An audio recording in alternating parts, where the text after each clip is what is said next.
Hello guys! Weekend na naman ngayon, kaya lalabas naman tayo para makagala-gala, para enjoy natin yung ating weekend. So pag sa bahay lang tayo, maboboring tayo. So yan, ay, si Kuya dumaan pa.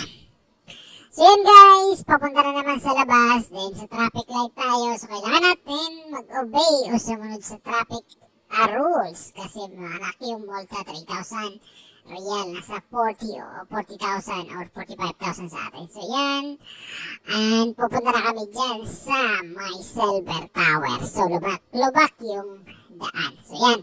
So makikita nyo may mga matataas na building dyan kung familiar kayo. So nasa Kubar yan.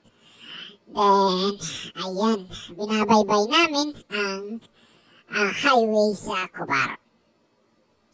So yan guys, medyo maliwalas pa dyan at saka walang gaanong sasakyan, hindi matraffic kasi hindi pa gabi. So yan, ang area na yan kung alam nyo yun dyan sa right side ay yung Habib Hospital, na sikat na hospital dito sa Saudi Arabia. So malapit na tayo makarating sa ating pupuntahan, yan nasa ating kanan. So kailangan natin mag right side and mag signal para makapasok sa skinita na yan. So yan guys, dyan tayo sa Starbucks mag-spend ng weekend with friends. And ayan guys, dyan pala tayo sa Mall of Curvatures.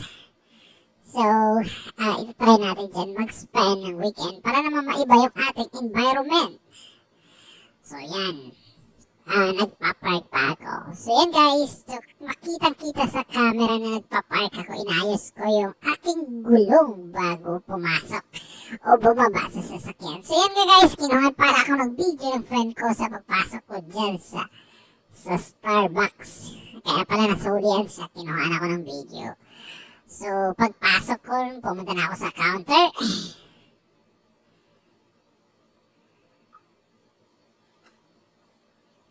So yan guys, nasa counter na ako.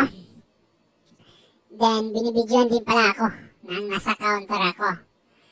Then kailangan na tayo mag-order ng ating coffee. So yan guys, yung kaibigan ko pala siyang nagbibideo. Binidyohan ko rin naman sa mga oras na to para naman makasama siya sa ating pagbablog. So yan, uuwi na tayo. Then, kinuhaan ko ulit while hindi pa nakasakay sa sasakyan, yung ano na yan. Tapos, dumiretso pala kami sa Kubar Mall para maglakad-lakad doon. Then, pagkatapos ay, hanggang dito lang guys. And huwag niyong kalimutan i-like and subscribe ang aking YouTube channel.